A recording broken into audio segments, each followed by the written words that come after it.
She only wanted groceries. An ordinary morning, a simple errand, nothing more.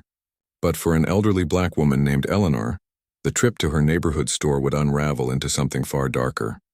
From the moment she stepped through those automatic doors, eyes followed her. Silent suspicion clung to her every move. And before she could even pay for a loaf of bread, uniformed men were closing in. What happened next wasn't just humiliation. It exposed a truth buried beneath decades of progress, a truth this country still refuses to face. Who was Eleanor really, and why did it take cruelty to reveal it? It was one of those mornings that seemed quiet enough to be forgettable. The streets were still damp from a light rain, the air crisp and cool, and the hum of traffic blended into the background like static. Most people hurried through their routines, their minds already on work or errands. But for Eleanor James, 74 years old, mornings like this carried a rhythm she cherished. Her life had grown simple, but in that simplicity she found peace. She rose early, brewed tea, tended to the small garden in her front yard, and sat by the window with her Bible open. Her children were grown, her grandchildren scattered between college and work, and the house was quiet now. Too quiet, some would say, but not to Eleanor. To her, every moment of stillness was a victory. That morning, her errand was small, a trip to the grocery store for bread, milk, and a few vegetables she wanted for Sunday dinner. She had walked this path countless times, the store just a few blocks away, tucked between a laundromat and a pharmacy. The walk was familiar, the kind that didn't require thought, just steps guided by habit. She slipped on a pale blue dress, the fabric soft and faded from years of wear. Around her neck hung the necklace she never removed. To strangers, it might look ordinary, a simple gold pendant, but to Eleanor it carried a weight that words could barely touch. It was more than jewelry. It was memory, legacy, and proof of a life lived with dignity. As she locked her door and set out, the morning air met her like a quiet embrace. She carried a small cloth bag folded under her arm, humming softly as she walked. On the outside, she looked like any grandmother on her way to buy groceries. But Eleanor had lived long enough to know that appearances often meant little in a world that too easily judged her by the color of her skin. In recent months, she had noticed the shift. The way clerks sometimes trailed her down the aisles a little too closely. The way security guards stiffened when she walked in. She told herself not to dwell on it. Maybe it was nothing. Maybe they did that to everyone. But deep down she knew. She had seen those looks before. She had lived through decades of them, and yet she carried on. Because survival, for her, had always meant refusing to let suspicion dictate her life. So she walked that morning without fear, determined to keep her routine intact. The grocery store's automatic doors slid open with a metallic hiss. The fluorescent lights buzzed faintly, casting a sterile glow over the aisles. The scent of baking bread wafted faintly from the back, wrapping her in a sense of normalcy. A handful of shoppers moved quietly through the store, carts squeaking as they rolled along the linoleum. Eleanor picked up a basket instead of a cart. She knew exactly what she needed and where to find it. She began with apples, their skin polished to a glossy red, then moved to potatoes, lifting each one carefully, as if even groceries deserved respect. But in the background, things were shifting. She didn't see the security guard drifting closer, pretending to tidy a display. She didn't notice the two officers who had just stepped inside, their radios crackling softly. To her, this was just another morning, another errand, another quiet victory in a life shaped by resilience. And yet beneath that surface calm, something darker waited. Something that would turn this ordinary trip into a test she hadn't asked for, because Eleanor's story wasn't about groceries. It was about what happens when dignity is questioned in plain sight. When a woman who had lived a lifetime of quiet strength is stripped down to nothing more than a suspect every step she took down, those aisles brought her closer to a moment she could never forget. Eleanor's basket was only half full.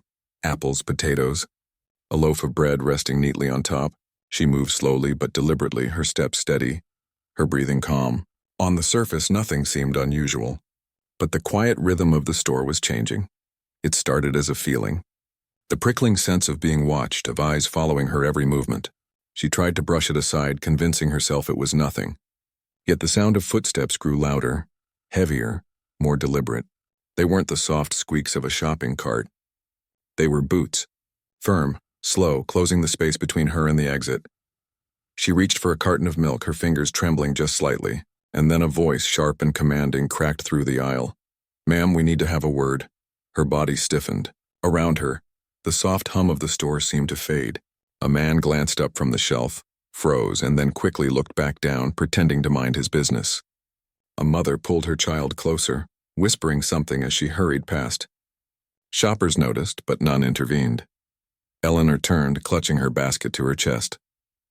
Two uniformed officers stood behind her, their expressions unreadable but their eyes fixed on her like she was already guilty. The security guard hovered nearby, arms crossed, nodding as though he had been waiting for this moment. "We've had a report," one officer said, his voice flat, rehearsed. "We'll need to check your bag." Her bag? The cloth one, still neatly folded under her arm, empty. She hadn't even reached the checkout. Confusion flashed across her face. She tried to explain, but her words faltered under the weight of their stares. "Step aside," it wasn't a suggestion. It was a command. The humiliation settled over her like a heavy cloak. Eleanor wasn't a grandmother in that moment, or a woman simply running errands. To them, she was a suspect, a problem to be controlled. The security guard stepped closer, scanning her with a sneer he didn't bother to hide.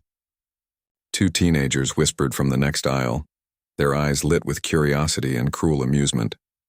One even lifted a phone, angling it just enough to capture her face. To them it was a spectacle. To Eleanor it was an old wound tearing open again. Her voice shook as she lifted the folded bag, showing them it was empty. Her basket, filled with unpaid groceries, remained in her other hand. Still, they pressed forward. One officer reached for the basket, pulling it roughly from her grasp. Apples rolled across the floor, bouncing beneath shelves. The bread was crushed under his boot. The sound of fruit hitting the linoleum echoed louder than it should have, each bounce hammering at her dignity. Eleanor's cheeks flushed hot, her hands trembling, but she refused to let her knees buckle. "Cooperate or we'll escort you outside," the other officer barked. The word escort carried no kindness. It was punishment, a threat of public humiliation worse than what she was already enduring. The shoppers around her shifted uneasily, torn between watching and pretending not to see. Phones came out, red recording lights blinking like tiny, silent witnesses. Every angle captured her fear, her humiliation, her pain. And still she stayed quiet. Because she knew. She had learned it as a child, taught by parents who had endured worse. Don't argue. Don't resist. Don't give them a reason. But inside a storm raged. 74 years old, and still she was here, still being reduced to nothing but suspicion, still being stripped of dignity she had spent a lifetime building. Her necklace pressed against her chest, heavier with every breath. The gold pendant hidden just beneath her collar seemed to burn against her skin. She felt its presence more sharply now than ever before, as though it knew the moment it was meant for was drawing near. The officer stepped closer, his hand brushing against her arm as he tightened his grip. The pressure made her wince, but she didn't cry out. She lifted her chin, refusing to give them that satisfaction. But inside her head, the question screamed, "How far will they go?" The second officer's hand hovered near his belt, where his weapon rested. It wasn't drawn, but the gesture was enough.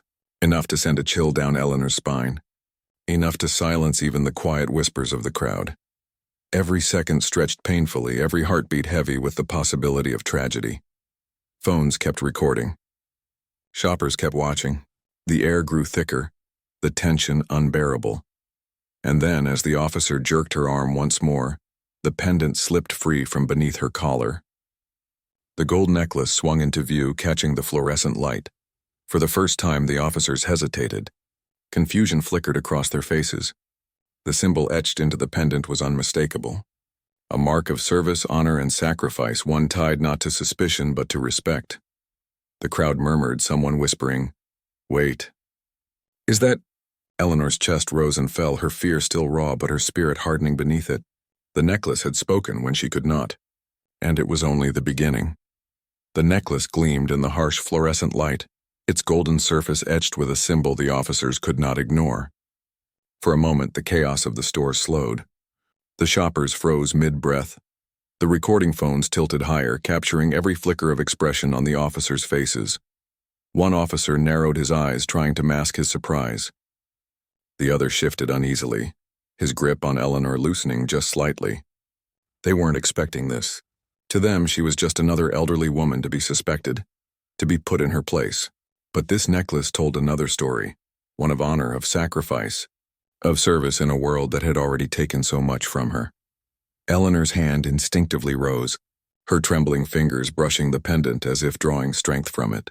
The cool metal grounded her, reminding her of the family it represented, her late husband who had worn it before her, a man who had served with distinction only to return home to a country that still treated him as less than. That necklace carried generations of struggle, and now it was burning like fire against her skin, daring her to stand taller. "Where did you get that?" the first officer demanded, his voice clipped uneasy. Her eyes locked on his. For the first time since the nightmare began, she didn't look down. She didn't shrink. "It was earned," she said, her voice quiet but unwavering.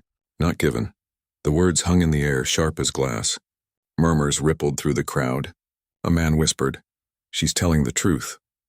Another, bolder voice added, "This is wrong. Let her go." The tide was shifting. The bystanders, once silent observers, were awakening. Their murmurs grew louder, their phones steadier, their anger simmering into the open. But the officers weren't ready to surrender their control. The one still gripping Eleanor's arm tightened his hold again, forcing a gasp from her lips. "Enough games. You're coming with us." The crowd stirred. A teenager shouted, "She didn't do anything." A woman near the bakery aisle raised her phone higher and declared, "Everyone's watching you. Every move you make." The officers hesitated, tension building like a storm about to break. Their authority, once unquestioned, was crumbling under the weight of dozens of cameras and dozens of eyes. Yet pride, thick and stubborn, kept them from stepping back. Eleanor's knees trembled, but she stood firm. She could feel her heart pounding, each beat threatening to tear her chest open. This was it, the moment that would decide whether she walked out with dignity or was dragged out in shame. And then, a voice rang out. Not hers, but from the crowd. "She's a veteran's wife. Look at the pendant." The room erupted. Shouts of outrage, words of support, the collective voice of a community finally breaking its silence. The officers exchanged glances, their confidence unraveling with every second. The necklace glared back at them, a golden reminder that their actions were no longer hidden in the shadows. They weren't just confronting an old woman. They were confronting history, sacrifice, and a truth bigger than themselves. Eleanor's fear began to shift into something else. Strength. Not because the danger had passed, but because she knew the world was watching, not just the shoppers, but whoever would see these recordings once they spread beyond the walls of that grocery store. She straightened her spine, her voice stronger now.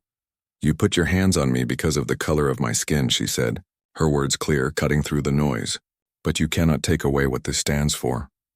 She lifted the necklace for all to see, the symbol glowing against her wrinkled palm. Gasps. Applause. The crowd moved closer, forming an invisible barrier around her. The officer's hand finally slipped from her arm. His jaw clenched, but his authority had shattered. The other officer muttered something under his breath, looking anywhere but at her. Yet even in that release, the danger wasn't gone. Pride is a dangerous thing, and humiliation can push men to reckless choices. The silence between them stretched, taut and fragile. Would they lash out? Would they double down, consequences be damned? Eleanor's chest rose and fell with sharp breaths, her heart hammering. She didn't know how this would end, not yet. But she knew one thing. She wasn't leaving that store the same woman who walked in. The cameras zoomed in. Dozens of witnesses recording the moment. A frail, elderly woman stood against the weight of injustice. Her voice didn't waver. Her dignity didn't falter. And as the officers finally stepped back, the crowd erupted, not in violence, but in a collective roar of outrage and solidarity. In that moment, Eleanor wasn't just fighting for herself. She was standing for every silent story that had gone unseen, every humiliation that had been endured in quiet. But as her hand lowered, the pendant still glowing faintly in her grip, one question lingered, heavier than the rest. Would this moment change anything? Or would it vanish into the endless stream of forgotten headlines and ignored videos? The officers finally stepped back, but the silence they left behind was louder than any command they had barked. Eleanor stood in the middle of the aisle, her necklace resting heavily against her chest, her breaths coming fast and uneven. Her arm ached where their hands had gripped her, and her knees trembled under the weight of exhaustion. Yet she stood tall, refusing to let them see her falter. Around her, the crowd began to close ranks, not in aggression but in protection. Shoppers who moments earlier had been strangers now leaned toward her, offering quiet words of comfort. Some extending hands she didn't take, not because she was ungrateful, but because she needed both hands free, one to steady herself, the other to keep hold of her necklace as though letting go would unravel the strength she had just found. The officers, their faces flushed and stiff, muttered into their radios before retreating toward the doors. Each step they took seemed heavier, weighed down not by guilt, but by the sting of being watched, recorded, judged in real time by people they once expected to control without question. They didn't look back, and yet their presence lingered like smoke after a fire, sharp, suffocating, impossible to forget. Eleanor turned slowly, her eyes scanning the faces around her. She saw anger, yes, but also something softer, sympathy, solidarity, even shame. One young woman lowered her phone, her eyes glistening. A man near the bread aisle removed his cap in quiet respect. These gestures, small as they were, struck Eleanor deeper than she expected. For so long she had carried her dignity quietly, resisting without making noise. Today, her resistance had been forced into the open, and it had left an imprint on every soul in that store. Her basket lay on the floor where it had fallen. Apples scattered across the linoleum, one of them bruised from the fall. She bent slowly, gathering them, her hands steady despite the storm that still raged inside her. The crowd instinctively bent with her, people she didn't know reaching down to pick up the pieces of what had been lost. Together they returned her groceries to the basket, a small act that felt like more than kindness. It was acknowledgement. It was apology. She paid for her items in silence, the cashier's hands shaking as he rang them up. He didn't ask for her ID, he didn't question her. He just whispered, "I'm sorry." So softly she wasn't sure if it was meant for her or for himself. When she stepped back into the cool air, the world outside felt different. The sky seemed darker, though the clouds hadn't shifted. The hum of traffic felt harsher, like static pressing against her ears.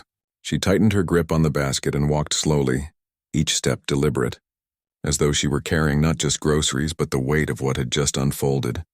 Her house came into view, the small garden waiting at the front like a quiet refuge. She unlocked the door, stepped inside, and set the basket on the counter. Then, for the first time that day, her shoulders sagged. She lowered herself into the chair by the window and closed her eyes. The necklace rested against her chest, still warm from her skin, still pulsing with memory. It was her late husband's, once pinned to his uniform, a symbol of service that had cost him more than it had rewarded. To Eleanor, it had always been a reminder of pride laced with pain. But today it had become something else, a shield, a witness, a voice when hers was nearly silenced. Her body ached, but it was her heart that carried the heavier burden. She thought about how easily it could have gone differently, how one wrong move, one spark of temper, one officer unwilling to step back could have ended her story right there in that aisle. That thought alone made her chest tighten, and yet she also thought of the voices, the shouts of strangers who defended her, the cameras held high, capturing truth no one could deny. The way the crowd, once silent, had risen together to push back against injustice. It was a small moment in the vast ocean of racial injustice. But small moments ripple, they travel. They remind the world that silence is dangerous, and that dignity, even when trampled, has the power to stand back up. Eleanor leaned back in her chair, staring at the pendant in her palm. She whispered to herself, not out of weakness, but out of resolve. They will not take this from me. The world outside her window carried on, cars rushing, people hurrying, unaware of the storm that had unfolded just blocks away. But those who had witnessed it would not forget. They would carry the story into their homes, onto their screens, into conversations that might not have happened otherwise. The question, of course, was whether it would matter. Would it be just another viral clip, shared briefly and forgotten in the endless scroll of outrage, or would it linger in the minds of those who saw it, forcing them to confront the ugliness still alive in their neighborhoods? Eleanor could not control the answer. All she could do was live her truth and hope the world finally chose to listen. And so the story does not end with her groceries on the counter or the officers walking away. It ends with the echo of a question that refuses to fade. How many more times must dignity be stripped bare in public before the world decides enough is enough? Eleanor's story could have ended in silence. Another woman humiliated, another injustice swept beneath the noise of everyday life. But her necklace, her history, and her refusal to bow broke that silence. It forced strangers to see her, not as a suspect, not as a stereotype, but as a human being whose dignity could not be erased. Yet the truth is sobering. What happened to Eleanor was not rare. It happens in grocery stores, on sidewalks, in classrooms, and at traffic stops. Most of the time, there is no necklace to shift the balance, no cameras to catch the moment, no crowd willing to rise in defense, and that is why her story matters. It reminds us that behind every headline, behind every viral clip, there is a life, real, fragile, and forever changed. It reminds us that racism is not just history. It breathes in our present, shaping ordinary days into battlegrounds of dignity. So as you leave Eleanor's story, the question is not whether you were moved. The question is, what will you do with that feeling? Will you speak up the next time silence feels easier? Will you see the humanity in the faces that others dismiss? Because Eleanor's necklace should not be the only thing that exposes truth. Our voices, our choices, our courage, that is what will decide whether the cycle continues or finally breaks. Her story is one, but it belongs to all of us. How many more lives must be scarred before we choose to make the next story different?